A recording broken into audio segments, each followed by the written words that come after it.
Buenos días, buenas tardes, buenas noches. Depende de dónde nos esté viendo usted y cuándo nos esté viendo. Don Sergio, bienvenido al programa del día de hoy, 4 de noviembre. Gracias, César. Acá saliendo de las fiestas, precisamente con las cuales despedimos octubre y le damos la bienvenida a noviembre, con un fiambre político de lo mejor. Aníbal, muy buenas noches. ¿Cómo están, queridos amigos? Pues aquí, sí, con fiambres, saliendo de comer fiambre y entrando a este fiambre político que no termina, pero en medio de una expectativa que se mantiene, de una incertidumbre, diría yo, es la palabra adecuada, que ya veremos a dónde nos lleva. Pero es un gustazo saludarles, amigos. Que esté bien. Qué bueno, qué bueno. Y a ver, cuéntenme, ¿qué fiambre comieron este 1 de noviembre?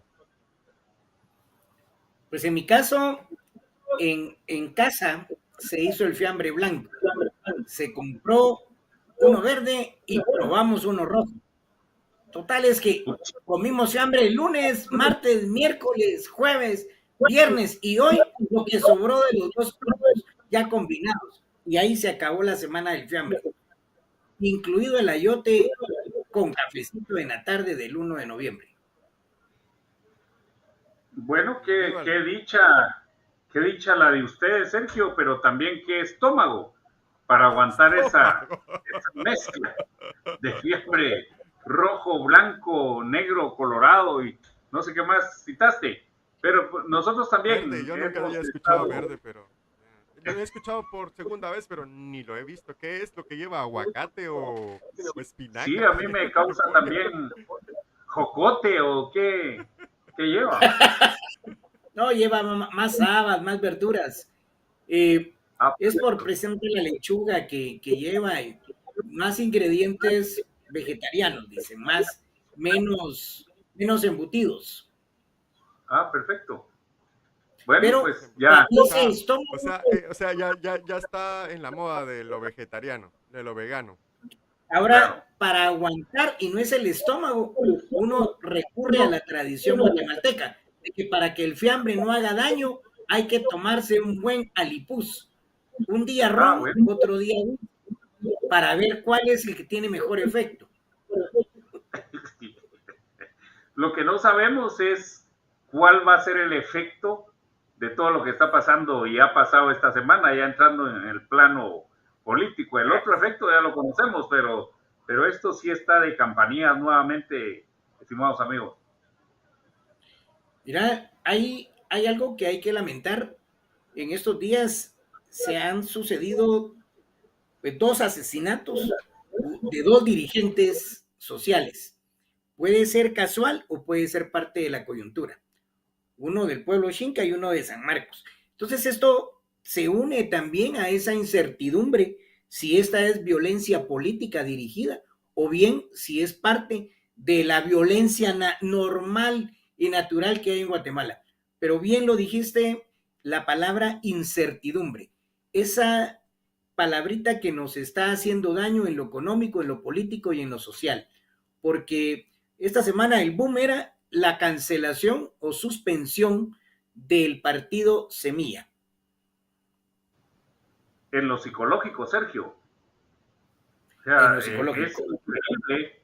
Uno se encuentra en el ámbito laboral, en el ámbito social, en el ámbito familiar, y la pregunta del millón es, y bueno, ¿y ahora qué va a pasar? ¿Y será que van a lograr perfeccionar el golpe o dar el golpe estos malandrines? ¿Será que va a tomar posesión Bernardo? ¿Será que va a cuántos meses va a durar su gobierno? ¿Cuándo deberíamos de estar en un momento en donde deberíamos todos estar hurgando, estar tratando de informarnos acerca de sus planes, de su equipo de gobierno, de su estrategia política para gobernar? Deberíamos estar en otra cosa, no en este pedestal de incertidumbres en donde en este momento nos encontramos.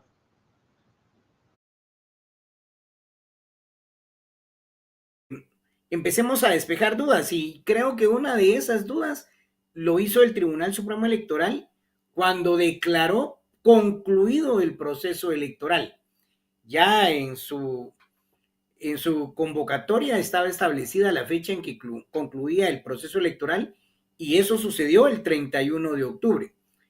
Pero coincidentemente el Día de las Brujas sale por ahí la bruja que no renuncia, y sale también el del registro de ciudadanos indicando mañana cancelo semilla. Una actitud, digamos, que era una acción jurídica que tenía que tomar el Tribunal Supremo Electoral para proteger una organización política, o, como bien lo hicieron y en su decreto, garantizar y dar por concluido el proceso electoral, declarando todos los cargos electos. Con esto ya no hay duda que el presidente, vicepresidenta, diputados y alcaldes municipales, así como síndicos y concejales, han sido electos. Ya no hay incertidumbre de quién nos va a gobernar. Ahora, ¿cómo? ¿Cómo va a ser el gobierno en el Congreso de la República, donde hay una bancada que llega sin partido, pero son diputados electos? Yo creo que sí, César, que te recordás que en el programa anterior conversábamos acerca de las implicaciones de la suspensión, y por lo menos coincidíamos en que sí puede llegar con bancada, es decir, esa era una de las posturas, que sí puede haber bancada, porque esta incertidumbre legal también alcanza esa discusión. Es decir, ¿hay o no hay bancada?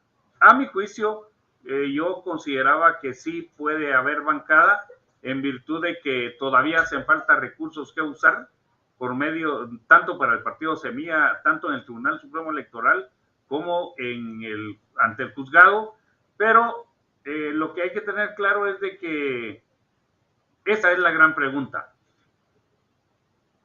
César, ¿te recordás de ese? Sí, pero para mí la gran pregunta que hay es básicamente si va a existir una posibilidad de gobernabilidad en el país. Para mí mi pronóstico es que el país va a estar en una situación de ingobernabilidad. ¿Por qué motivo? Porque la bancada de semillas, si se llegara a consolidar como bancada, porque esa es la movida jurídica que existe hoy, si van a tener que ser independientes o cómo van a poderse integrar, que toman posesión, lo van a tomar indiscutiblemente. Sin embargo, aún con esta posibilidad, son una minoría dentro del Congreso. Creo que son 23 votos dentro del Congreso de la República. Eso representa una gran dificultad para poder desarrollar las políticas que tiene programadas el nuevo gobierno. Dejemos ese punto por un lado. ¿Qué van a hacer las bancadas opositoras? ¿Qué van a hacer los viejos políticos que van a estar sentados en el Congreso de la República, que vos muy bien los conoces, Aníbal? Son gente que se sienta por dinero, son gente que se sientan por plazas fantasmas, son gente que se sienta por concesiones en obras públicas y por supuesto se sientan para obtener privilegios. Esa gente, ¿cuál va a ser el obstáculo que le va a provocar al nuevo gobierno para poder alcanzar las mínimas metas de las grandes metas que se han propuesto? Es correcto. Y es que justamente por eso decíamos que hace tanto daño esta incertidumbre que estamos viviendo, porque hay varias discusiones, pero dentro de ellas, una discusión importantísima es qué va a pasar en el Congreso de la República. Porque digamos, para las anotaciones, tanto de las personas que nos escuchan y nos ven, como para nosotros mismos, nuevamente tendremos un Congreso con aproximadamente 100 diputados nuevos. Imagínense, 100 diputados nuevos. Pero ojo, desde la legislatura en que yo tuve el privilegio de integrar y de haber sido diputado, que fue 2008-2012, llegamos 92 diputados nuevos de 158. Y eso no significó que el Congreso tuviera una dinámica diferente. que el Congreso tuviera nuevas prácticas, porque la mayoría de diputados fueron electos y respondían a ese modelo clientelar, a ese modelo corrupto, a ese modelo de inversiones millonarias de recursos de toda procedencia, tanto el sector privado metiendo sus fichas, como los sectores hasta del crimen organizado. Entonces, mi expectativa en relación al Congreso es que de nada nos sirve que lleguen 100 nuevos diputados, porque muchos de ellos vienen con las viejas mañas, vienen con los viejos apetitos, vienen con la visión de que la política es para ir a enriquecerse. Excepción hecha de tal vez 25, 30. Permíteme decirte algo al respecto. Yo, conforme voy viendo las personas que están involucradas dentro del actual sistema de administración del Estado, de distintos órganos del Estado, me doy cuenta que una gran cantidad de estas personas que supuestamente son gente con una visión diferente, con un crecimiento cognitivo bajo una esperanza de democracia, como yo crecí, como yo fui bueno, yo cuando estaba hasta, creo que el segundo básico, todavía estábamos en una dictadura, tercero tal vez. Pero ya fui a la universidad en un paraguas de democracia, se podría decir, donde ya existían libertades, donde ya existía esperanza de una democracia incipiente en desarrollo. Y esta era una generación que se iba a preparar para rescatar la democracia del país y hacerla avanzar. Sin embargo, yo les tengo que mencionar que muchos de los jueces que hoy están en conflicto estudiaron conmigo o fueron compañeros en algún momento de la universidad o de la carrera, estuvieron cerca de mí. Muchas de las personas que están en la Procuraduría de los Derechos Humanos, muchas de las personas que están en los ministerios, y no voy a decir que a donde quedo sorprendido es que muchas de esas personas generacionales que estuvieron conmigo en las aulas están en el Congreso de la República.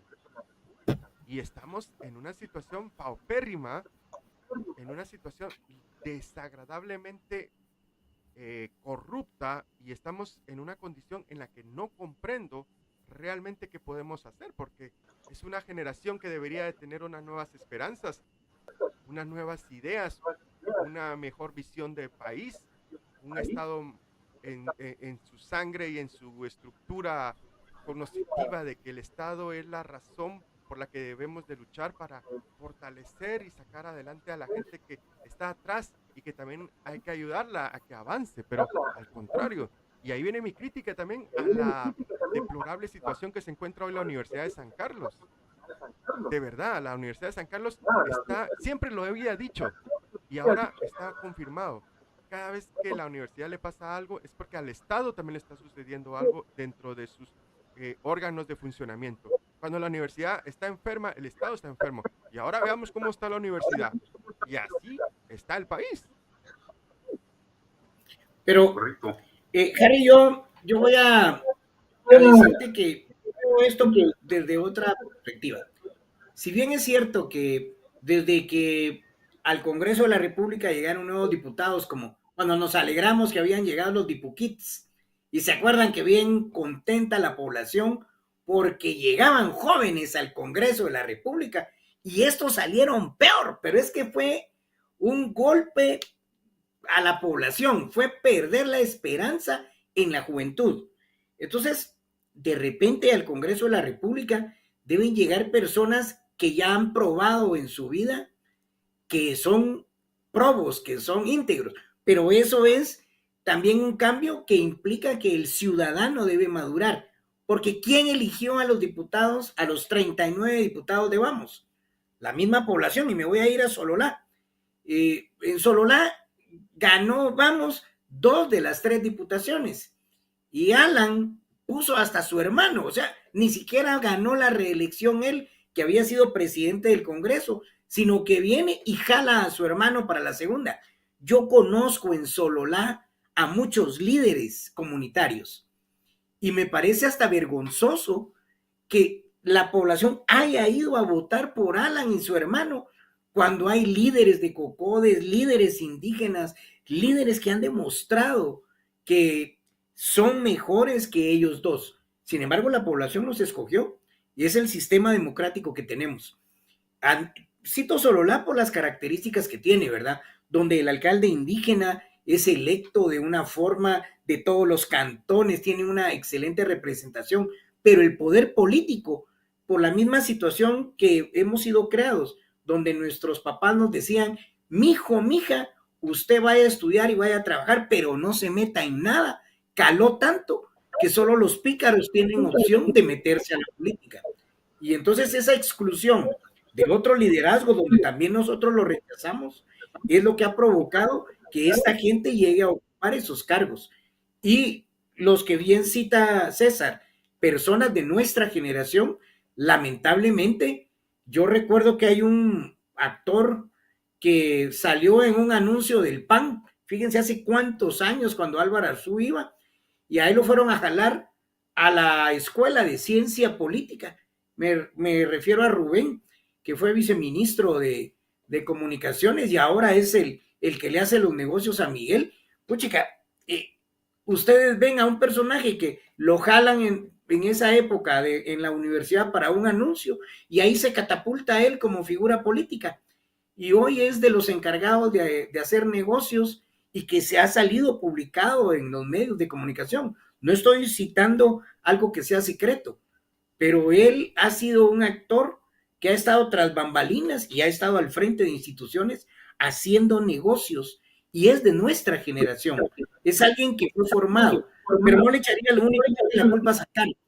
En las comisiones de postulación están también los decanos de las universidades privadas, universidades que ni siquiera tienen alumnos en sus facultades, no que fueron creadas única y especialmente para tener un representante en las comisiones de postulación. Y todavía el colmo, cuando va a venir el proceso de las comisiones, cambian al decano porque ahí van los verdaderos intereses. Y es que quizás, compañeros, no sin el quizás, esto nos demuestra que el cambio que necesita el país es de sistema. Esto nos demuestra que el cambio no va a llegar con que un partido o con el hecho de que un partido diferente y de nuevo cuño dirija el organismo ejecutivo. Y justamente ahí está el gran reto de lo que va a significar el gobierno del partido Semilla y en este caso la presidencia del presidente electo Bernardo Arévalo y Karin Herrera. Porque si habían gobiernos que habían llegado, presidentes electos que habían llegado con un 50% del poder, porque el poder jamás lo va a tener un presidente en su totalidad, el 100%, se dice que los presidentes en Guatemala llegan al gobierno, pero no llegan al poder. Pero normalmente los presidentes llegan con una bancada fuerte, llegan con más de 100 alcaldes, llegan con coincidencias con los otros organismos de Estado, especialmente con el organismo judicial, llegan con un ministerio público que por lo menos no les ataca y una corte de constitucionalidad en donde también hay coincidencias. Pero ojo, el drama ahora, para mayor incertidumbre, que es la palabra mágica que hemos identificado, es que el gobierno del presidente Arévalo y Karin Herrera llegará con un 30% del poder. Imagínense lo que va a significar llegar con un 30% del poder, es decir, el resto de órganos de control, los otros organismos de Estado, va a estar totalmente en contra de ellos.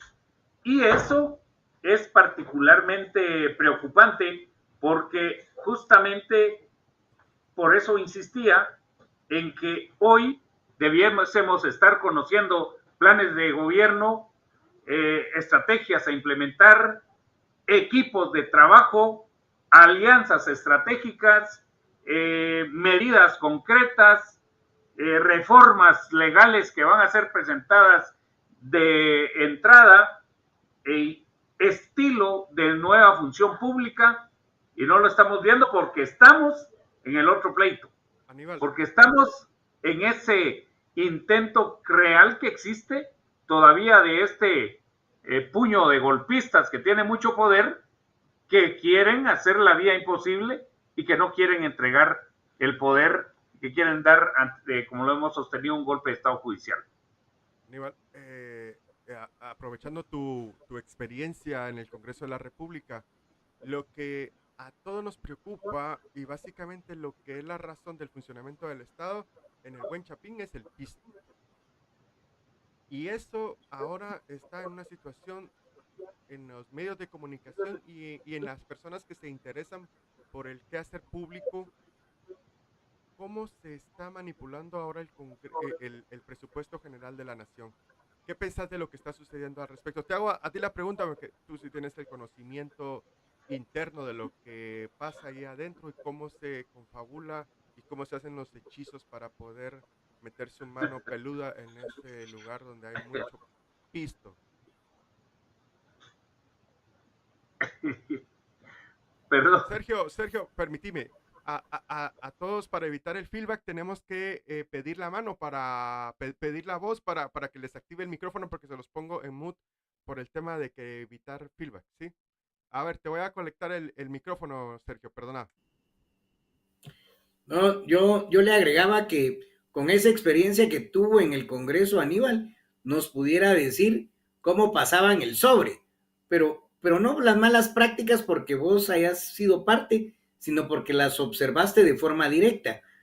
Aunque todos los guatemaltecos tenemos la sensación que cuando una ley pasa, y pasa así, atropellando, es precisamente porque hubo una voluntad. Recuerdo yo que algunos presidentes se decía, ya llegó a la cuota, están pidiendo 300,000, están pidiendo 200,000, 50,000. Hubo el caso donde votos estratégicos de algún partido político llegó hasta 800,000 por voto, pero ese tipo de transacciones es lo que vamos a ver en el siguiente, digamos, periodo del Congreso de la República, o habría la esperanza de que algunos diputados digan, no, yo soy un solo diputado, quiero cambiar, y como lo han hecho tradicionalmente, se puedan cambiar a un nuevo partido político. Te dejo la palabra ahora, sí, Aníbal.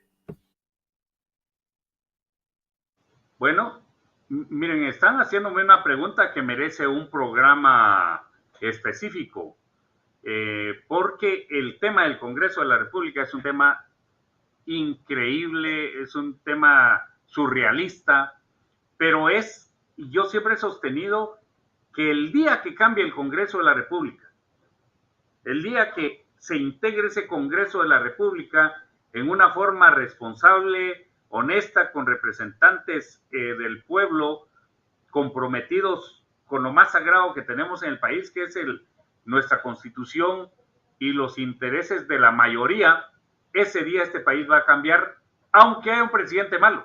Imagínense eso. Y aunque los otros organismos de Estado no funcionen, y aunque los órganos de control tampoco funcionen, si tuviéramos un buen Congreso, las cosas podrían ser diferentes. Esto lo afirmo porque parte de la tragedia nacional ha sido que hemos tenido pésimos congresos. Lo que decía César, pues ahí se llega a hacer negocios. O sea, un diputado invierte cantidades de dinero, pero impresionantes para llegar.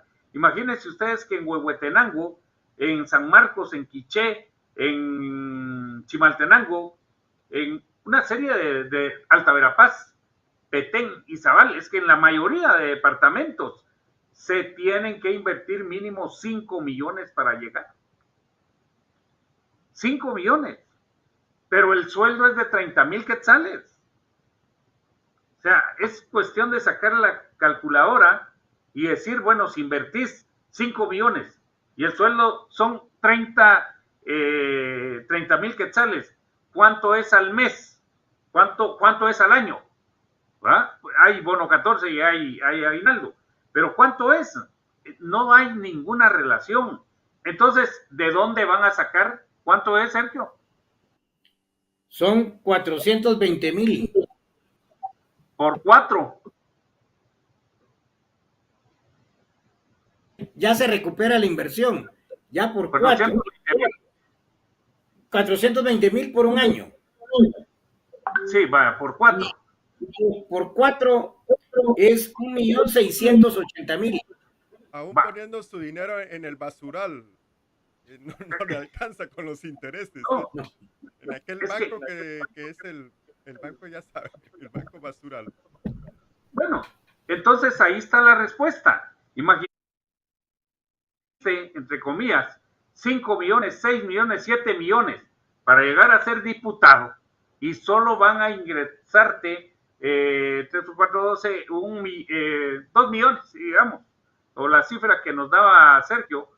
Es evidente, sería como 1,600,000. Es evidente que con ese dinero no podés pagar lo que invertiste para llegar a ser diputado. Pero ojo con algo, de los 29,000 quetzales que vas a ganar, tenés que hacer gastos. Pues tenés una familia que mantener, tenés que pagar colegios, tenés que pagar vivienda, tenés que pagar, bueno, comprar alimentos, es decir, impuestos. Entonces es totalmente imposible. Entonces, la debacle o la mejor forma de interpretar esto es haciendo números. Y justamente por eso es que yo decía que hoy van a llegar 100 nuevos diputados nuevos, pero 100 nuevos diputados, pero con las mismas mañas y que invirtieron una cantidad impresionante de dinero. Imagínense ustedes, esperemos que el gobierno electo tenga la capacidad de negociar lo que debe negociar en las reglas democráticas con esos buitres con los que va a tener que ir a negociar, pero por eso es que es tan difícil y se ve que llegan con el santo de espaldas porque es un sistema. Bueno, decir, y una más. Sí. Ojo con eso. Ellos, esos tipos, esos rufianes, van a elegir a la próxima Corte Suprema de Justicia y a los próximos magistrados de salas a partir de que la Comisión de Postulación rinda su informe, y eso va a ser el otro año. Entonces, solo para que miremos el tamaño de lo que implica el Congreso de la República. Sergio. Bueno, yo creería, gracias Aníbal por esa explicación tan abundante. Yo que pensaba lanzarme para diputado, no es rentable. No, descarto. Mira, totalmente. Solo voy a decir una cosa. Van a llegar 100 nuevos diputados que van a salir de otra manera. Es increíble, ¿verdad? Lo que en números se refleja es que es un mal negocio meterse a ser diputado. Pero hasta personas con poder económico que han llegado al Congreso de la República, resulta que crean plazas fantasmas. Por eso era la celebración del 31, donde era la celebración en el Congreso por tanta plaza fantasma. ¿Y se acuerdan ustedes de aquel presidente del Congreso que tenía todos los de su seguridad con plazas fantasmas? O sea, persona de recursos económicos. ¿Qué tenía que él quitarle 12,000 quetzales a alguien? Es la gana de robar. Es como es que no importando de qué estrato económico, educativo, social vengas, vas a robar porque el sistema está inmerso. Pero eso nos quitaría cualquier esperanza de que en este próximo Congreso de la República las cosas van a ser diferentes. O sea, los 39 diputados de Vamos, los 28 de la UNE, los 23 de Semilla. Semilla ya tuvo que salieron diputados de su actual bancada porque no respondieron a los lineamientos de su partido. Pero es que no los hace santos. Yo realmente espero que algunos otros partidos como los de Cabal que algunos otros diputados cambien su actitud, a los mismos debamos, pero sí, pues al escuchar a Aníbal que estuvo ahí, ver cuánto han invertido, sabemos que van a llegar a caer en negociaciones, hasta para pasar una nueva ley.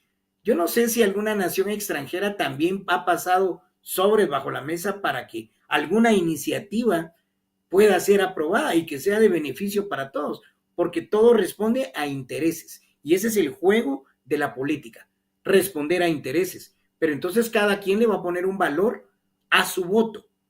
Y eso es un problema. Pero hoy la pregunta era, bueno, con la anulación de Semilla, vamos a tener diputados independientes. La implicación es que no van a poder presidir comisiones, que no van a poder ellos asumir puestos en la junta directiva, pero son el partido de gobierno. ¿Cuántos partidos van a poder respaldar? Porque hoy puede haber una bancada con un diputado que les dé cobijo y puedan ellos tener ese respaldo ahí, porque van a tener que negociar. El Congreso de la República va a obligar a negociar como lo ha hecho con todos los anteriores gobiernos. Recordemos la trinca infernal, que fue lo que obligó a Jorge Serrano Elías a buscar el autogolpe de Estado. ¿Va? Ayer la Democracia Cristiana, la UCN y el MAS. Ya tuvimos al líder, ya tuvimos a la UNE, o sea, al Patriota, funcionando también de esa forma. Ahora vamos a tener a una bancada de independientes, vamos a tener a una bancada de Vamos, con toda la experiencia que ya llevan, y vamos a tener a un partido que es el que tiene más arraigo en este momento, que es la UNE.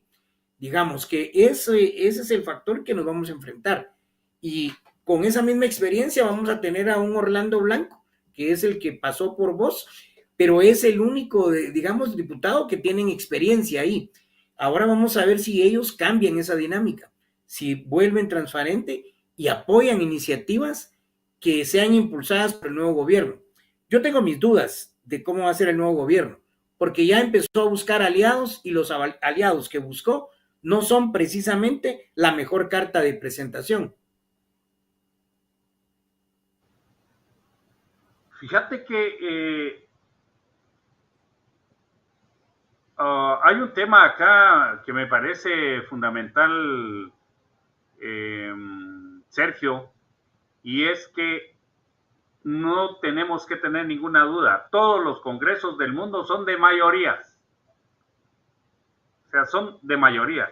Vos tenés una cantidad importante de diputados, tu peso en el legislativo es alto.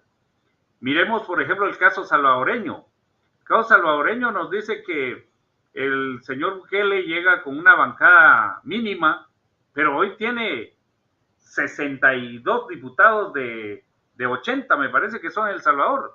Bueno, él, encima de eso, un montón de bancadas se han adherido a su proyecto. Entonces, prácticamente, el viejo FMLN y la vieja Arena tendrán tal vez juntos unos 12 votos. En ese escenario, Bukele puede hacer, digámoslo de esta forma, entre comillas, lo que le da la gana.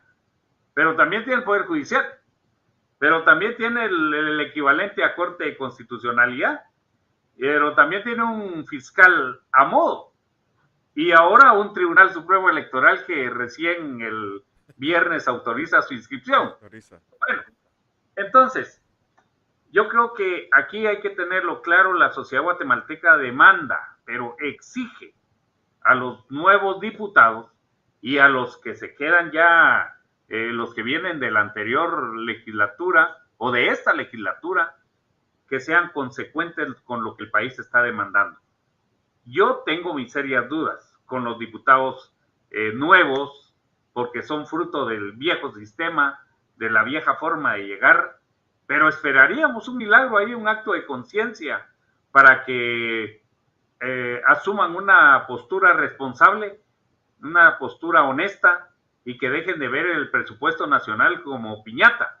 Porque quiero comentarles que muchos de los colegas con los que yo estuve eran unas verdaderas chorchas. Imagínense, Valdizón, Roxana Valdetti, Sinibaldi, sí, hasta, es una cosa, yo estuve con la verdadera, yo estuve ahí sí que con los meros capos, Aristides Crespo, Mario Taracena, Manuel Barquín. No, hombre, la verdad es de que afortunadamente tuve la capacidad de pasar en ese pantano y no hundirme en esas aguas pantanales y enfermizas y apestosas, pero es muy peligroso. Entonces no creo que esto vaya a cambiar. Sin embargo, ojalá lo que está pasando, esta efervescencia de la gente, esta exigencia de los ciudadanos, nos permita exigirles a esos diputados una nueva forma de hacer política. Pero eso es parte de los grandes retos en este momento. ¿Y cómo es que un diputado se hace rico de la noche a la mañana? Miren, yo les puedo asegurar de que los 158 diputados con los que estuve, quizás presentaron iniciativas de ley, unos 20. O sea, 20. Sí, pues. Los demás llegaron nada más a esperar el momento de la aprobación del presupuesto nacional, el momento de la aprobación del contrato de Perenco, el momento de la aprobación de préstamos para construcciones de grandes carreteras, porque era ahí donde iba a haber reparto, esos famosos 200,000, 300,000, 400,000, 500,000. O sea, ahí sí, dejémonos de cosas. Ahí no hay pedigrí que cuente, justamente por lo que mencionaba Sergio.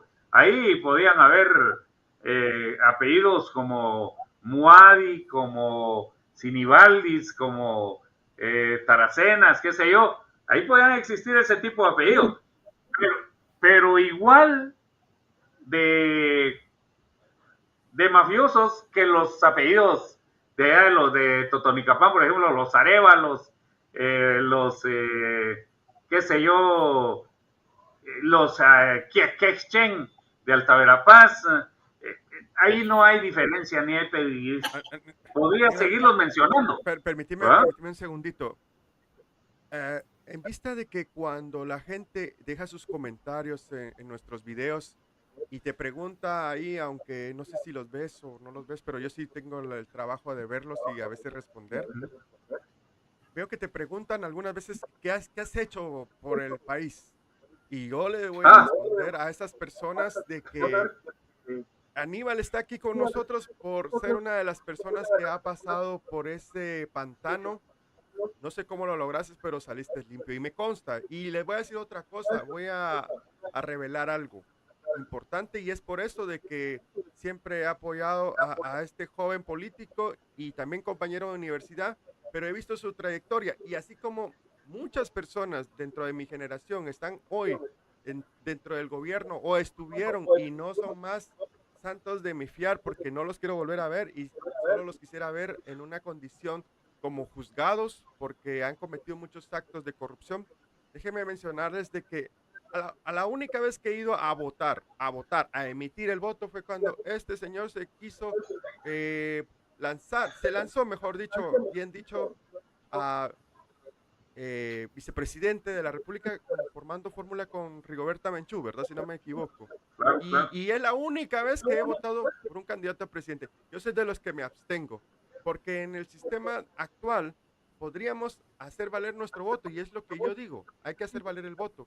Pero ahora mismo no me encuentro en Guatemala. Pero cuando yo me encontraba en Guatemala, los menos peor eran Arzu, eran Portillo, eran Berché, eran Serrano Elías. Serrano Elías creo que fue la primera vez que me tocaba votar a mí. Nunca quise emitir un voto. Por el Congreso es otra cosa. O sea, la presidencia para mí, de verdad, siempre ha estado ocupada por verdaderos ladrones. Así, esa es mi palabra. Así es de que dejo claro eso porque tu participación en este programa es porque tenés la solvencia para hacerlo. Ok. Bueno. Quisiera externar algo. Eso siempre lo van a cuestionar en los programas. ¿Qué hace uno? Participar en estos foros es una parte de lo que se hace. Por lo menos dar su voz, dar su punto de vista, el rechazo, las denuncias, ya es trabajo ciudadano. porque lo que ocurre en nuestro país es que callamos y nos detenemos. Contar con la experiencia de Aníbal acá es porque para César y para mí es conocer al compañero que lo conocimos cuando era estudiante universitario. Lo hemos visto en su función pública y ahora pues lo vemos también como un político sano, ¿verdad?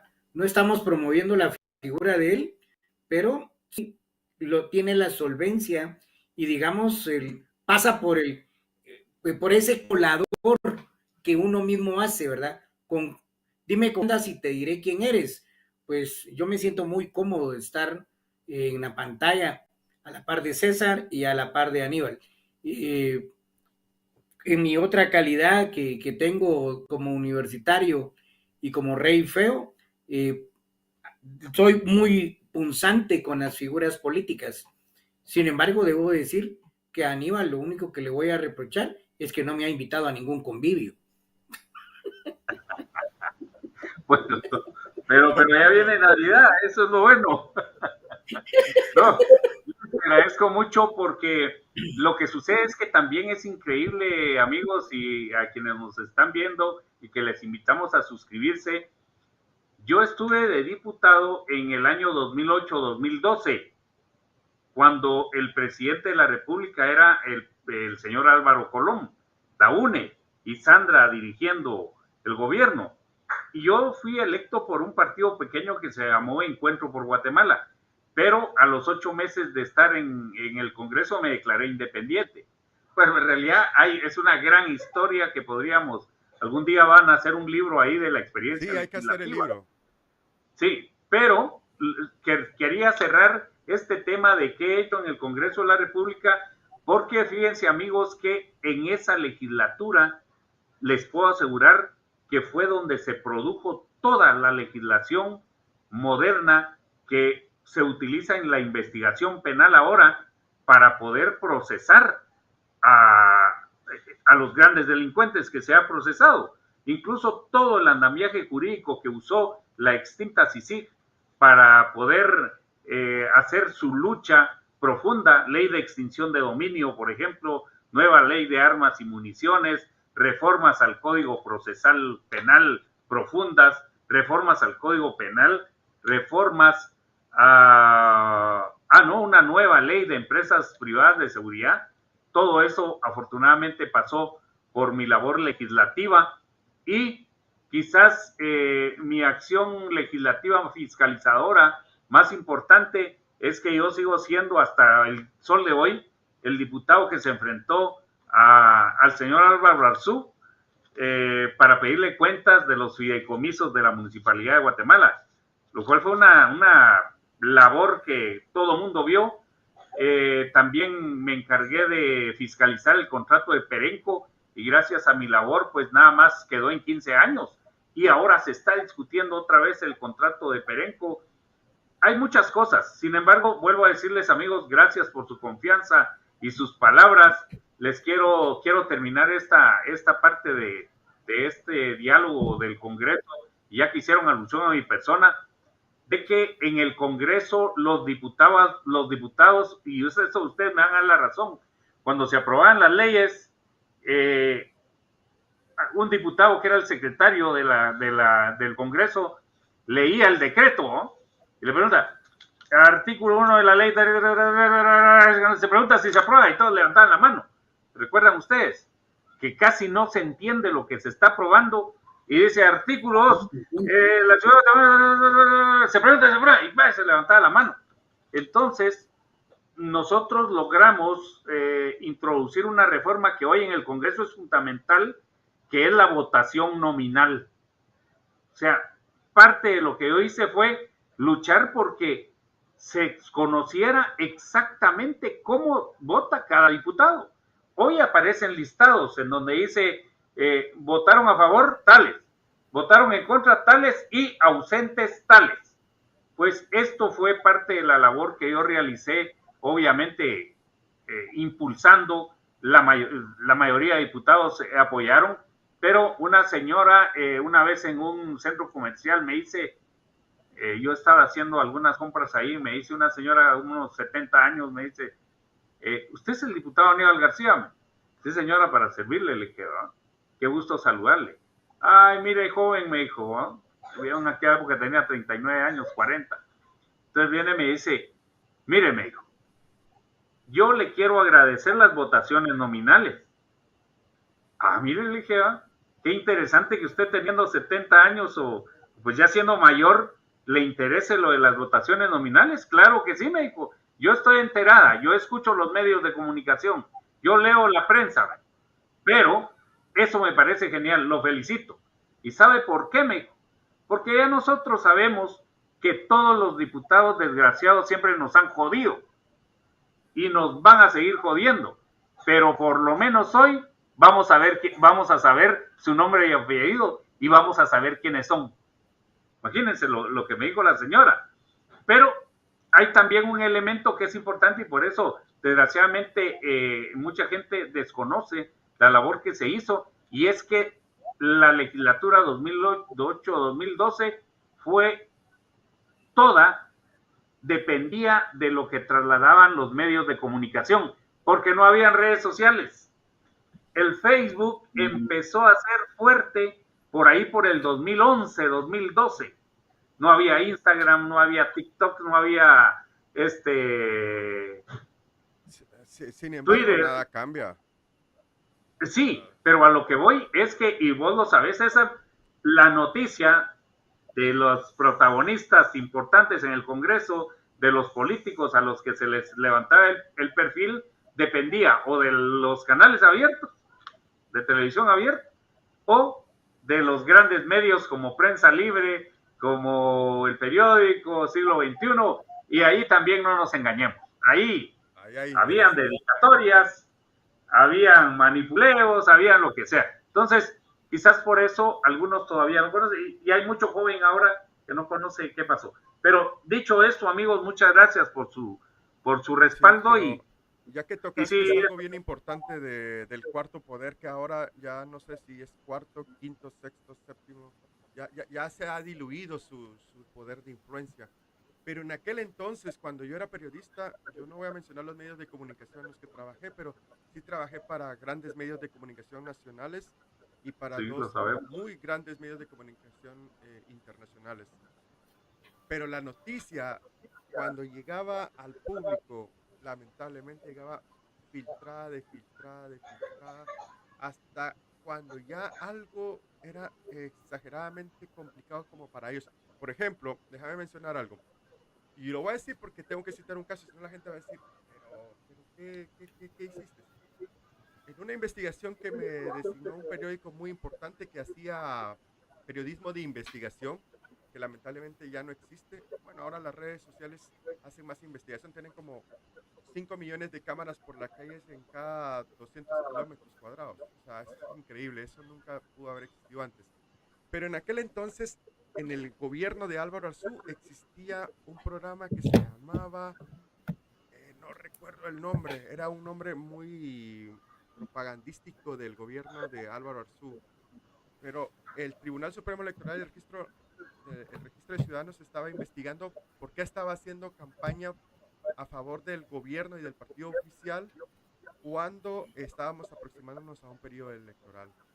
Entonces en el periódico se estableció que se tenía que encontrar cuál era la fuente de financiamiento de ese programa. Y resulta que lo encontré. Y fue nada más y nada menos que don Roberto Arzú, hijo de Álvaro Arzú, el que se encargaba de distribuir el dinero a las productoras de televisión que hacían los spots o pequeños micro reportajes de las obras del gobierno, y que entre ellos mismos, en todo ese círculo, ganaban muchísimo dinero. ¿Qué pasó? Cuando se iba a publicar la nota, dijeron, pues don Roberto Arzú está ahí involucrado. Hasta aquí llegamos, señores. Muchas gracias por haberlo descubierto. Será en otra oportunidad en que sea un pobre, en que sea un don nadie de los grandes apellidos de este país, en que sí lo vamos a publicar y lo vamos a linchar públicamente. Pero esa gente casi que así me dijo. Y el director, que no lo voy a citar porque no ganamos nada ahora. Dijo, que tengas buen día, muchacho. Seguí con tu trabajo, lo hiciste bien. Voy Impresionante. a, voy a regresar a comentar algunos aspectos del Congreso que va a llegar. Por ejemplo, en el Progreso llega un patojo, un patojo, es realmente joven. Se llama César Augusto Rodas Cardona. Él es nuevo, va a ser nuevo diputado representando al distrito electoral del Progreso. Él es hijo del que se atrevió a besar a Miguelito. Se llama César Augusto Rodas, ¿va? Conocido como Sonoro. Y al hijo le dicen Sonorito. Va. Él ha sido diputado desde el 85 hasta el 2016, porque dejó de ser diputado en este periodo. Bueno, hasta el 20, perdón, hasta el 2020. Y ahora vuelve a ganar la alcaldía y regresa a ser el alcalde. Pero Sonoro tiene esa historia. Ves a Miguelito, coloca a su hijo de diputado, sin conocer a César Augusto Rodas Cardona, patojo profesional. Yo estoy casi seguro que va a votar bajo las directrices y lineamientos que le digan su papá, que se atrevió a darle un beso a Miguelito y que todo esté en paz. Hay que recordar que ahí hay una amistad muy cercana entre el presidente y el gobernador. Sonoro ha logrado que el presidente vaya más veces al Departamento del Progreso que ningún otro gobernador en todo el país. Miren el caso de Chimaltenango, el distrito de Chimaltenango, que elige 5 diputados. Ahí solo se reeligió un diputado. Es este diputado Maynor Gabriel Mejía Popol, que en las redes sociales de Empagua, de la Municipalidad de Guatemala, lo señalaron con ser uno de los responsables de la toma de Xayapixcaya. Yo le preguntaría a la fiscal y a los que estén a cargo si ya investigaron eso, porque en las páginas de la municipalidad lo ponen como responsable de esa toma. Este personaje que fue el único reelecto en Chimaltenango, por eso les digo la carga de la ciudadanía, fue acusado de ser socio del esposo de Roxana Valdetti. ¿Y se acuerdan ustedes de aquel caso donde había una empresa que tenía un contrato de venderle por 45 millones de quetzales pupitres a las escuelas? Ese caso lo tiene él precisamente. O sea, la población conoce, la población sabe, sin embargo, vota por estos personajes. Voy a dejar que las personas que he mencionado hagan su derecho de que pues, mientras no se pruebe lo contrario son inocentes, va su derecho de inocencia, pero han sido señalados de esas cosas. En ambos casos, en 2 distritos, y como había citado anteriormente el de Sololá, nos damos cuenta de cuál va a ser el Congreso de la República que vamos a tener. Sin querer decir que es bueno o malo, sí citar los orígenes de ellos, que por dónde vienen nos están diciendo cuál va a ser su forma de presentarse en esas votaciones que, como bien lo dijo Aníbal, cuando viene una ley importante todos quieren hasta asistir, porque es cuando vienen los sobres bajo la mesa, ¿verdad?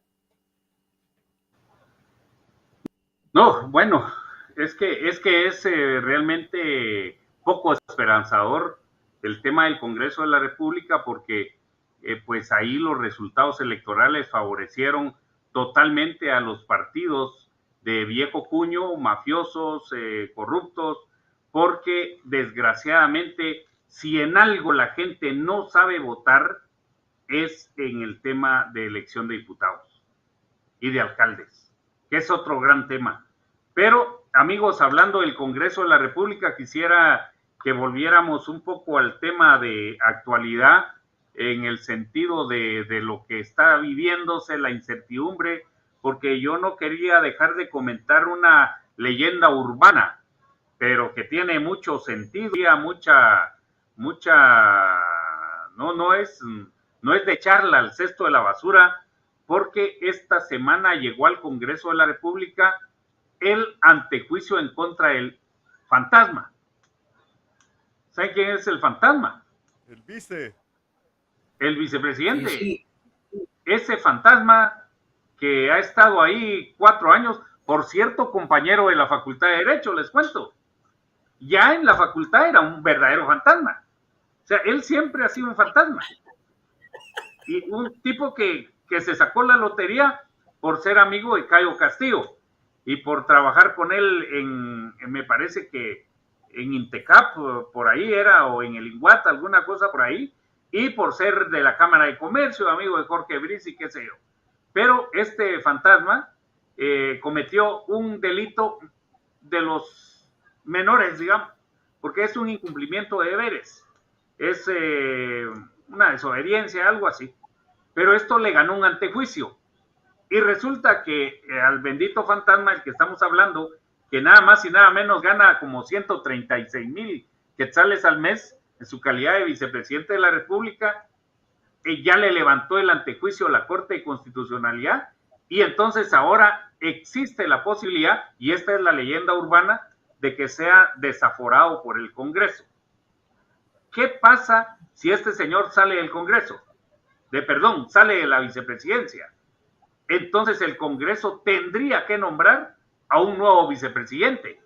Y es ahí donde esta leyenda urbana se torna tenebrosa, porque este Congreso de mafiosos, corruptos y presentables, que casi que igual al que viene, igual a los que hemos tenido, va a nombrar a su vicepresidente. Imagínense. Y entonces dicen, la leyenda urbana dice, que ya el nuevo vicepresidente, que sería nada más y nada menos que Manuel Conde, sería el vicepresidente en enero, y en enero don Yamatei se va del país, y entonces Manuel Conde se convierte en presidente antes de la transmisión del mando. Es una leyenda urbana, pero conociendo a las chinches que hemos tenido y conociendo esas mafias que tenemos gobernando, el descaro y total desprecio que le tienen a la Constitución, a la ley, a la democracia. Ay, no lo descartemos, muchachos. Aníbal, dame un segundo ahí.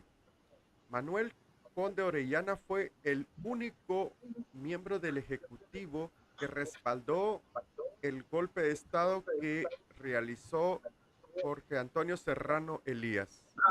Es que él es golpista. Él es golpista. Él es un Claro. terrorista de la Constitución. Claro. Por favor. Voy a hablar de don César Guillermo Castillo Reyes, huehueteco, por cierto. ¿Ese quién es de? Es el fantasma. ¿Ese quién es? Lo acabamos. Yo creí que era otro. Tiene nombre. Se llama César Guillermo Castillo Reyes. No es muy conocido porque no ha tenido la oportunidad. Claro que la tuvo, ¿verdad?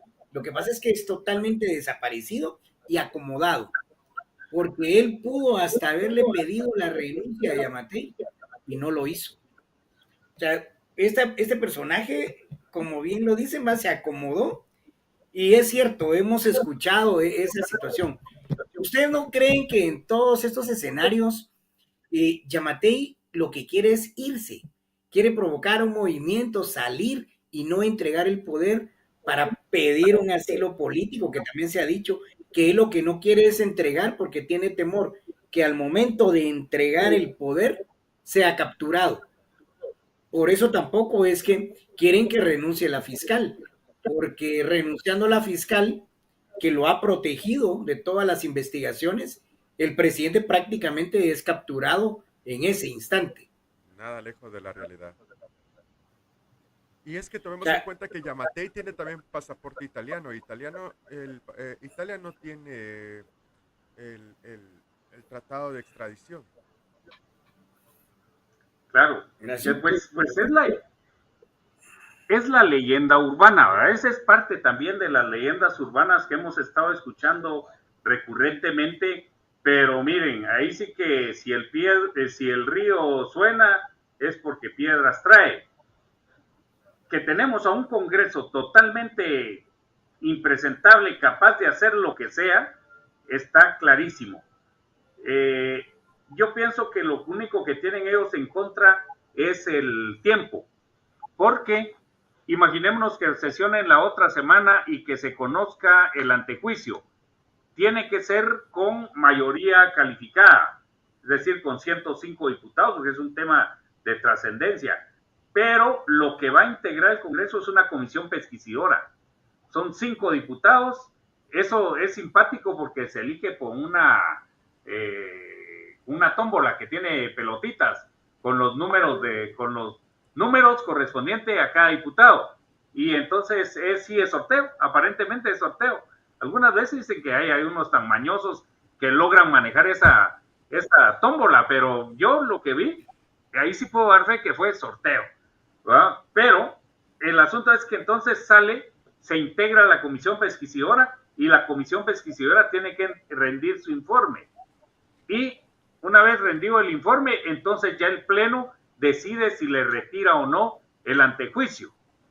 Eso no quiere decir que tenga que renunciar. La única posibilidad de la renuncia es que lo cite un juez de carácter penal a declarar y que de una vez lo detenga. Le decreta auto de procesamiento, pero también auto de prisión preventiva, y ahí sí se terminó la historia. Pues entonces se va al bote y tiene que asumir el electo por el Congreso. Ahí es donde también quiero expresar algo. Yo creo que hemos tenido unos diputados de oposición, especialmente de las bancadas de izquierda, muy cándidos y muy poco activos, con excepción de don Aldo Dávila, que a veces se pasa. Pero es que esas son las oportunidades en donde los diputados de oposición, aunque sea solitos, tienen que tomar el micrófono, tienen que argumentar, tienen que cansar a ese Congreso para que se vaya ganando tiempo y que no se integre esa comisión postuladora. Yo estoy convencido de que sí se puede hacer. A mí me correspondió hacerlo un par de veces. En base a tu experiencia, ¿crees que hay tiempo suficiente? Ya creo que ni el Congreso todavía va a retomar su ciclo de sesiones. O sea, ya estamos hablando de, ¿cuántos? ¿20 días de sesiones? 20 días. Podrían hacerlo, César. Podrían hacerlo. Mira. Pero ahí es donde te digo, debe de aparecer la figura de los diputados de Semilla con una contundencia clara a oponerse a esa integración, a razonar por qué no debe hacerse eso de la forma en que pretenden hacerlo. Si es que es cierta la leyenda urbana, pienso que hay diputados valientes como Aldo, creo que es un diputado valiente. Uno no puede estar de acuerdo con sus métodos, pero hay que reconocerle que el tipo tiene lo suyo. Y otros diputados que podrían ser un contrapeso real. Pero tener razón, el tiempo ya es un tiempo corto, exageradamente corto. Es que ni siquiera la presidenta se ha presentado a sus labores desde hace un mes y pidió ampliación. Increíble. ¿Está en una cirugía? ¿La secuestraron o qué pasó? No la dejaron ir a los Estados Unidos. Vendió un riñón y no.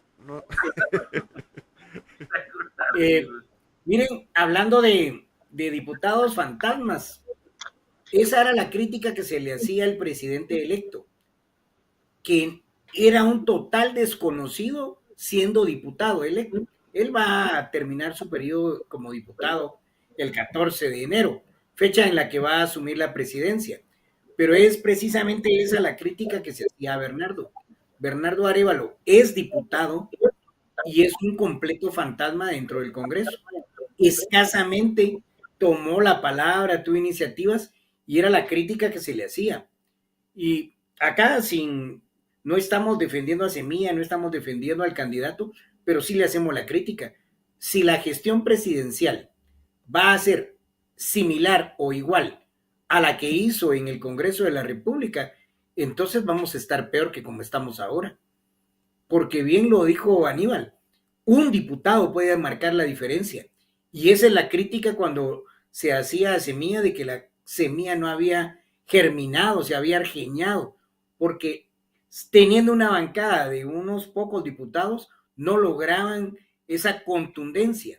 Es cierto, se enfrentan a un monstruo, pero ese monstruo tiene sus debilidades y la gran debilidad es señalarlos precisamente y ser consecuente. ¿De dónde surge que Aldo Dávila hasta lo inhabilitan para ser candidato? Por el temor que causó su voz en estos 4 años. Y eso es precisamente lo que hizo la población guatemalteca este mes.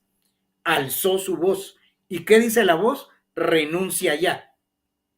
Pero no dice renuncia ya así al horizonte. No, renuncia ya Consuelo Porra, renuncia ya Curruchiche, renuncia ya juez Freddy Orellana, renuncia ya Cintia. O sea, está marcando y señalando a quiénes.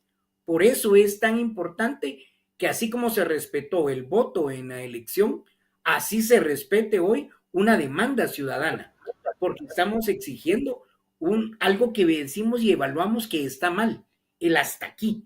Y entonces eso es lo que se le pide. Igual al mandatario, a Bernardo, yo sí le exigiría a Semilla como tal y al presidente electo que pelee lo que el pueblo está peleando por él. A él ya le garantizaron que va a tomar posesión y se le ha visto fuera. Se le ha visto como que ese pleito no es mío, como que para qué me voy a meter yo ahorita porque eso me puede suceder a mí. No, a él se le quiere en la primera línea. Y en la alianza que hizo esta semana al salir con el alcalde metropolitano indicando qué proyectos van a hacer, me da la sensación de un respaldo en lo metropolitano con una agrupación que también está señalada de muchas, pero muchas arbitrariedades. Y una de ellas son los fideicomisos que tiene la municipalidad. Yo me quedaría por aquí para ya no seguir sacando más ponzoña, dice. No, pero fíjate que tenés sobrada razón en el planteamiento que haces por dos cuestiones fundamentales. La primera es que hay que ser honestos, el papel de diputado no necesariamente le luce a todo el que es diputado. Ahí se han visto diputados y yo recuerdo, voy a mencionar uno que me causaba a mí cierta, quizás la palabra es duda, de a qué había llegado al Congreso, que era Manuel Castillo. Ustedes se recordarán que él fue ministro de Comunicaciones de Berché. Bueno, es de las familias poderosas del país, de gente normalmente vinculada con la oligarquía. Y este diputado, miren, no llegó casi a ni una sesión del Congreso. Por eso les digo a todos. ¿Ah? Pero había sido el ministro de Comunicaciones de La Gana, de Berché. ¿Por qué lo habían mandado al Congreso? Pues, señores, simple y sencillamente lo habían mandado al Congreso por el antejuicio. No nos engañemos. Es para eso que lo habían mandado, para que después de dejar de ser ministro y él se convirtiera, pues, en protegido por el antejuicio, por la inmunidad que gozan los diputados. Lo vi, lo saludé, tuve algún acercamiento con él muy respetuoso, pero el tipo no llegó a hacer absolutamente nada. Entonces, en el Congreso es muy particular el tema de cómo se hace la labor legislativa y yo pues soy muy objetivo y muy honesto en este sentido y sí creo que el presidente Bernardo Arévalo pues no fue un diputado extraordinario, no fue un diputado digamos muy activo en el Congreso, en el Pleno como tal, pero lo que sí puedo asegurar es que fue un diputado honesto, fue un diputado que no llegó a meterse a esas mafias y todo, y yo creo que eso también tiene su reconocimiento. Y sí esperaría que como presidente de la República, ahora ya presidente electo, pues le imprima el sello de esa nueva administración pública que todos queremos ver, de ese liderazgo contundente que queremos ver, y que esa sangre arevaliana de 1944 sea la que guíe ese cambio trascendental que necesita el país. Creo que tus demandas son legítimas, porque César en el programa pasado hizo una referencia que de verdad te reconozco esa referencia y cómo la hiciste. Creo que deberían de escucharla los 48 cantones y los liderazgos indígenas, pero César decía, le van a deber la democracia el presidente, le va a deber el puesto a los 48 cantones y a los liderazgos indígenas. Yo le agregaba a los ciudadanos también de clases medias que se han metido a la protesta y a expresarse. Entonces, si un presidente llega comprometido con su pueblo, con los ciudadanos, si un presidente le va a deber todo y haber alcanzado, ahí sí que gateando, llegando gateando a la elección, a ponerse la banda presidencial, es Bernardo Arévalo y Karen Herrera. Entonces, yo sí esperaría que sea un gobierno totalmente diferente, un gobierno que marque un cambio de época, decía la vez pasada, una nueva época, y creo que eso es lo que demandamos todos los guatemaltecos. De ahí no nos bajemos, porque si ellos no funcionan, ahí sí que, lo decíamos también el otro día, que alguien apague la luz y nos vamos. Aníbal, permíteme. Porque ya no se puede hacer absolutamente nada. Fíjense, hoy vi a Bernardo Arévalo acompañando la manifestación de 48 cantones, que yo le digo 48 porque la verdad es que los tienen. O sea, entienden la expresión, ¿verdad? Al menos en mi época se hacía así, los tienen. Esta gente le dijo en la cara hoy al presidente electo, y yo también se lo digo, que él tiene que cumplir la demanda de los pueblos y tiene que apartarse de los viejos lineamientos de la política criolla, la política corrupta, la política de empresarios, la política de narcodiputados, la política de corruptos, la política de sapos, culebras y todo lo que está hoy mermando la democracia en el país. Bernardo Arévalo, si bien su padre hizo su papel en su época, Bernardo Arévalo hoy debe de demostrar quién es, porque hoy por hoy no es un político reconocido. Hoy por hoy no tiene un mérito. Él es un príncipe que heredó una leyenda que hizo su padre y que su padre no ha vivido o no vivió desafortunadamente la época posterior de este desmantelamiento de la primavera democrática de Guatemala, como se le denominó. Un día estaba leyendo el libro de Naomi Kramer y ella escribe un libro que se llama La doctrina del shock y trata el tema de Guatemala y dice: ¿cuándo en Guatemala se abrió la puerta de la violencia? Y ella hace una descripción que Guatemala, si bien había sido un país, al igual que muchos países de Latinoamérica, donde la violencia política se aplicaba, jamás en otros países se había desbordado la violencia como tal, se había desbordado en Guatemala. Y todavía seguimos en eso, señores. Sergio lo mencionaba hace poquito, 2 mártires de la lucha popular en Guatemala en apenas días.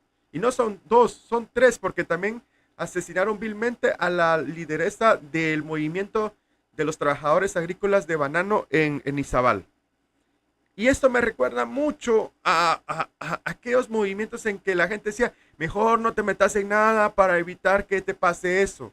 Señores, ya tenemos que evitar eso. La doctrina del shock, como lo describe Naomi Kramer en ese su libro, lamentablemente todavía sigue vigente en Guatemala. Y eso empezó a raíz de la contrarrevolución. Y eso ahora tal vez el hijo va a tener la oportunidad de cerrar esa puerta del ataúd del muerto, esa puerta del infierno que abrieron esa gente que solo trajo daño y destrucción al país. Pero Bernardo Arévalo hoy por hoy no tiene mérito, y se lo digo, y esto queda aquí grabado. Él no tiene un mérito, él tiene que ganarse su propio puesto, como se llamaría en el fútbol, tiene que ganarse su propio espacio dentro de la historia de Guatemala, o ya está la lista y es muy larga de gente que ha decepcionado al país. Sergio, no sé si quieres decir algo. Pues yo lo que trato es de no generar más expectativas, porque las expectativas son muchas y el campo, el contexto en el cual viene el nuevo Congreso, vienen las nuevas autoridades, es un camino minado. Es un camino minado que está abriendo precisamente el pueblo de Guatemala. Y nuevamente son las organizaciones sociales, es el tejido social que existe, que ha resistido durante más de 500 años, el que está poniéndose al frente. Pero necesitamos que la fuerza política, esos nuevos políticos, asuman su rol, porque se están defendiendo sus puestos, se están defendiendo sus cargos.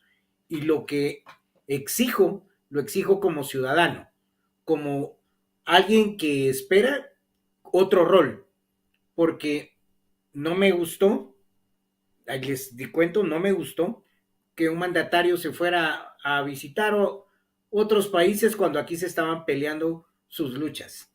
No me ha gustado que mientras los 48 cantones deciden abiertamente junto a los pueblos contra la alcaldía indígena de Sololá y otras organizaciones plantarse frente al Ministerio Público y otras instituciones, sus equipos técnicos estén en la transición, una transición que, ¿de qué nos va a servir tanto papeleo? Y como bien dicen, el papel aguanta con todo. Entonces, no me gusta que nos estén tomando el pelo. No me gusta que equipos técnicos electos estén ahí sentados porque ya les garantizaron su cargo mientras la gente está en las calles peleando por ellos. Por eso es que exijo que se tenga otro rol y un compromiso con la población.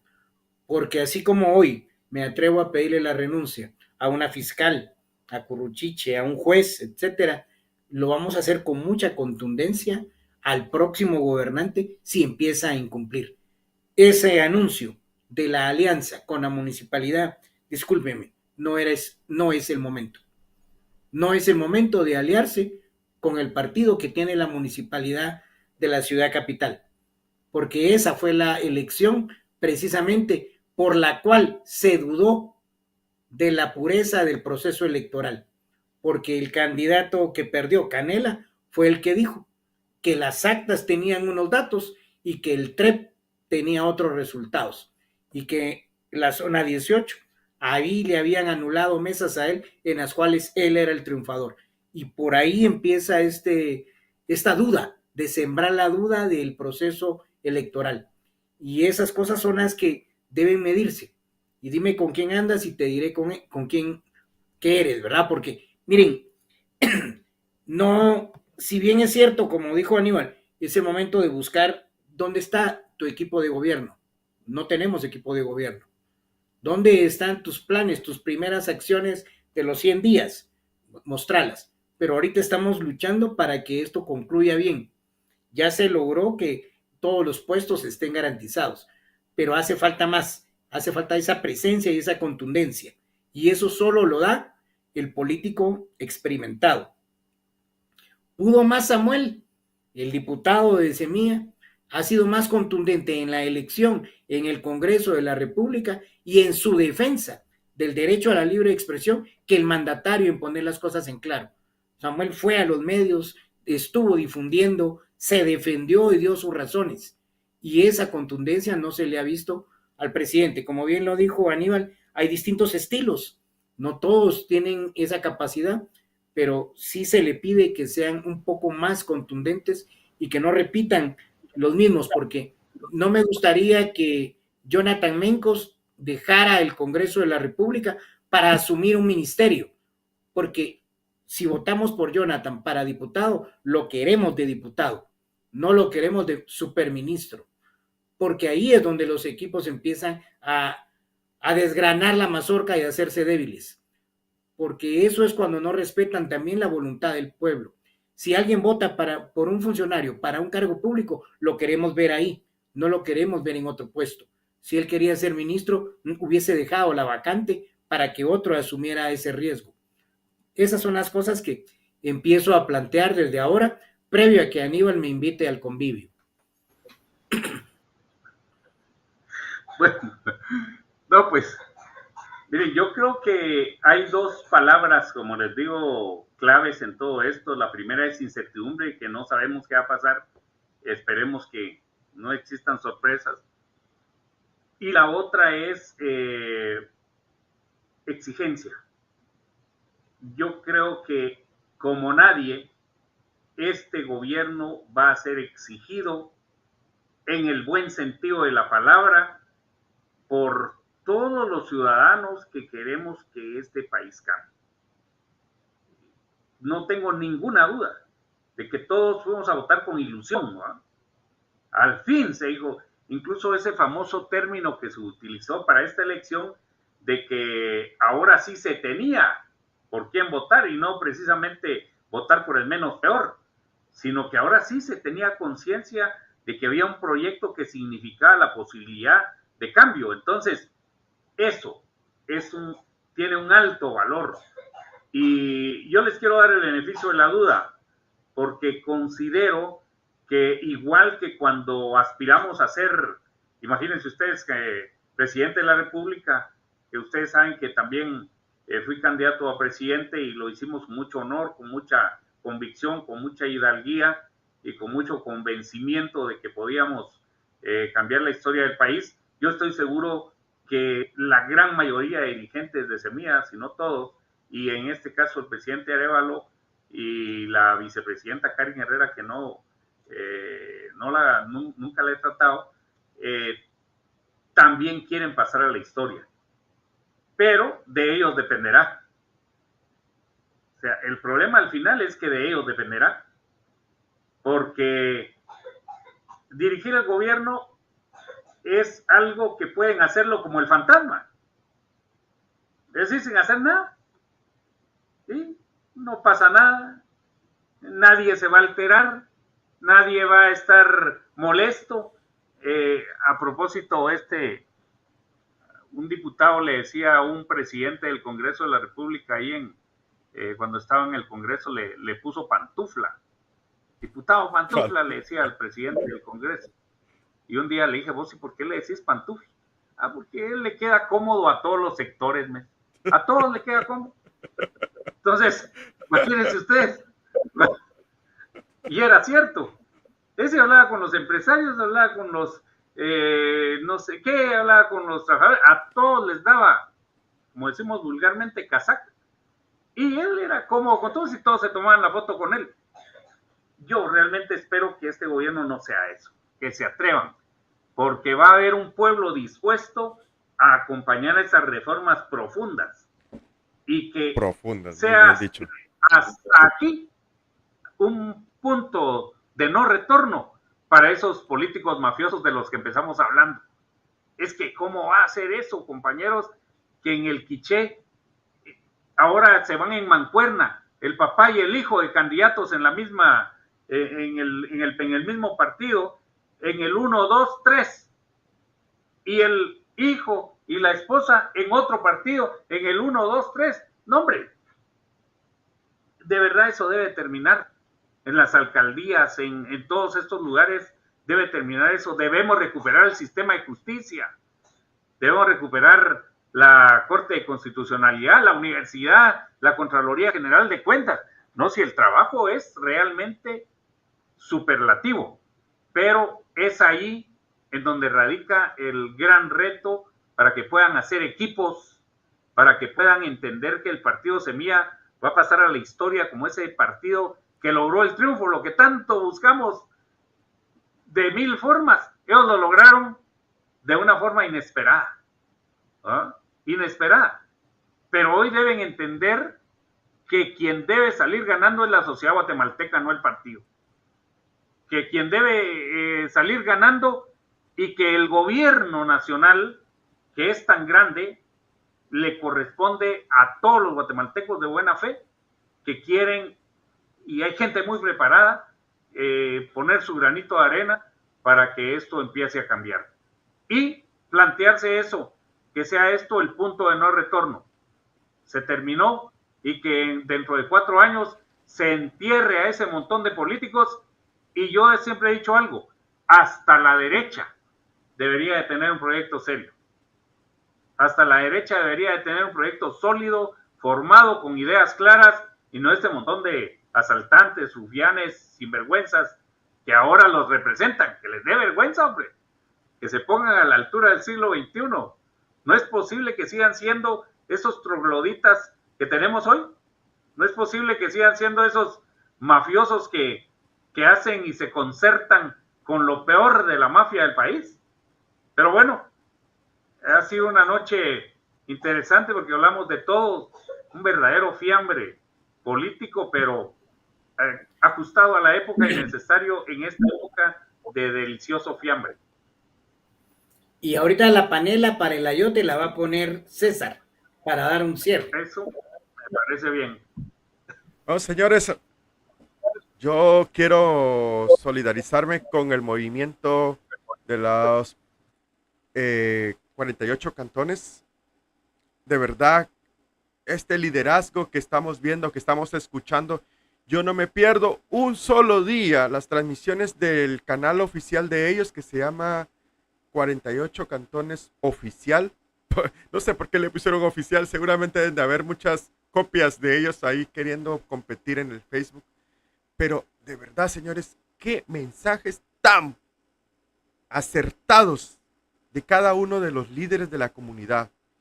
Ellos hablan con su bastón, con su humildad, el respeto, la dignidad, los valores, Dios, la patria, la familia, todos los valores en los que nosotros creemos. Y yo creo que en Guatemala somos la mayoría lo que creemos en eso. Y la mayoría somos honestos y la mayoría estaríamos dispuestos a dar más por lograr que el país mejore. Pero es esa minoría la que nos mantiene oprimidos bajo la suela de su zapato. Yo no entiendo por qué, pero así es la realidad.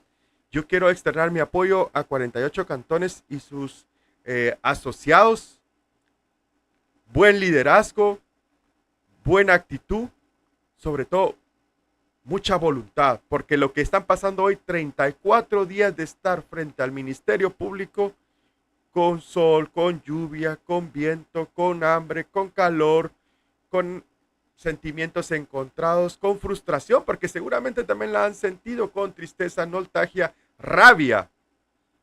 Pero ahí están y dicen, ellos no van a detenerse, al contrario, van a incrementar sus medidas de hecho. Pero también se lo dijeron hoy al presidente electo, usted no nos vaya a fallar porque vamos a estar también buscando la manera de que usted nos escuche, así como hoy nos está escuchando. Ojalá que cuando esté dentro de ese edificio, porque fue frente del Palacio Nacional, no vaya a cerrar las puertas de su gobierno al pueblo. Y yo dije, solo les falta decir lo que mencionaba Aníbal, al pueblo que le salvó su elección. Aníbal, Sergio, vamos a despedir a las personas que nos están viendo y las personas que nos van a ver después. Pónganle esto o pónganle esto o pónganle lo que quieran, pero participen, señores, no se queden en el lado negativo, en el lado pasivo de la vida y de la historia. Buenas noches. Buenas noches. Buenas tardes. Despídense, señores, un mensaje. Todavía hay tiempo. Bueno, yo aprovecho para saludar a los guatemaltecos y guatemaltecas que nos escuchan y nos ven en el territorio nacional y fuera de las fronteras patrias.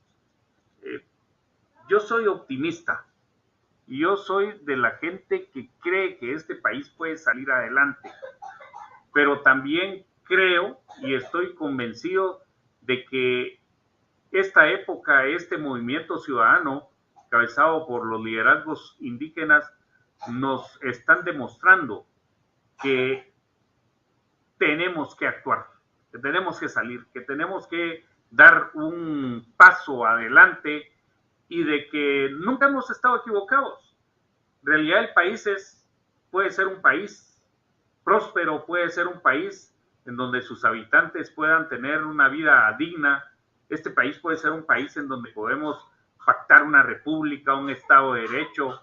Este es un país maravilloso que podemos hacerlo grande, pero tenemos que creérnosla y tenemos que exigir. Quienes se meten a política o nos hemos metido a política o sido funcionarios públicos, o queremos ser funcionarios públicos, o queremos incidir en lo público, tenemos que tener claro que lo público le pertenece a todos, absolutamente a todos. Entonces, en lo público hay rendición de cuentas.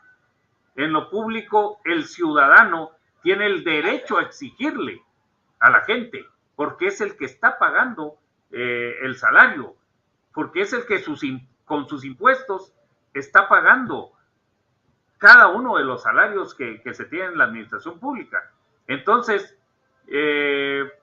esperaría que pudiéramos en estos 2 meses que vienen, que cese ese intento de golpe judicial, y si no, pues va a haber que reaccionar, pero esperaría ante todo que este tiempo sirva para que vayamos caminando a esa expectativa ciudadana enorme que hay para el 14 de enero. Así que quiero despedirme con palabras de aliento, de agradecimiento a todos los liderazgos que están haciendo enormes esfuerzos a nivel nacional, pero también a una adhesión, porque ahí hemos estado y ahí estaremos, pero también a un llamado de atención a la población para que no nos durmamos. Es decir, si algo necesita el país, es que el pueblo despierte, que el pueblo reclame sus derechos, que el pueblo se dé cuenta de que la soberanía le pertenece. Eso es fundamental.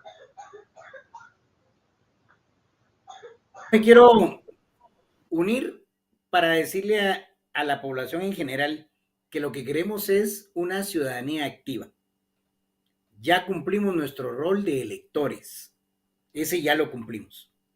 Pero hoy toca ser ciudadanos y ciudadanas. Y en ese rol implica cumplir nuestras obligaciones y exigir nuestros derechos. Con eso, Guatemala sale adelante.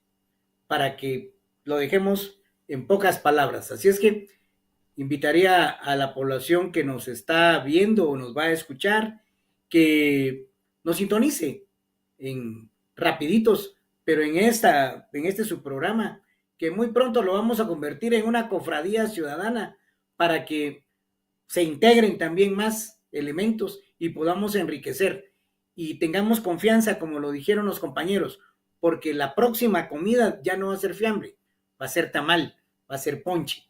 Entonces ya no vamos a tener un fiambre político, sino un tamal chapín como el nuestro, colorado o negro, pero para disfrutarlo con chocolate, con cafecito y con nuestro ponche tradicional y para celebrar las victorias con un poco de piquete. Así es que hasta la próxima. Hasta el próximo 11 de noviembre. Gracias. Nos vemos. Perfecto. Buenas noches, amigos.